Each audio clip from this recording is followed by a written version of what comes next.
Right, my name is Jenny Paden. I teach geometry and algebra at Fremont High School. I've been teaching for about 11 years. I'm 6 years into LtoJ Process, and I really enjoy it, and the things that the kids learn and the things that the kids are able to accomplish, I think, is a great opportunity for them to see. Everybody knows how much kids love school in kindergarten, and then it seems to decline and decline and decline and decline. And by the time they get to high school, it's tough. A lot of them don't want to be there. But your kids seem pretty excited. They do. So talk about enthusiasm compared to what you think kindergartners are and what they're like.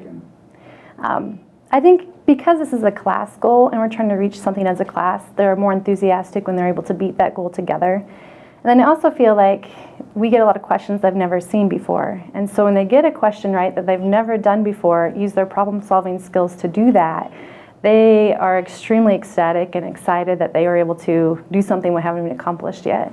So you have some pretty excited kids in math. Yeah. Do you think they're excited in all their classes, or do you? I don't know. I like to hope that they're more excited in math, but. Okay. Now, review. Traditionally, math classes have been a huge hunk of review in the beginning of the year.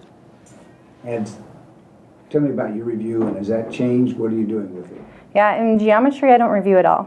Okay. I kind of go with they can't forget things that they learned in the past. So I start, right away learning geometry, and then as we go on, if we need to individualize that review, we can, but we don't review at all in geometry class. Okay. And in your algebra classes? In the algebra classes, we don't review either. We start Chapter 1, first section. We don't review anything from middle school that they usually learn, so right away. I am mostly surprised about the amount of effort, because I have students that come in and it's pulling teeth to get them to do anything for me.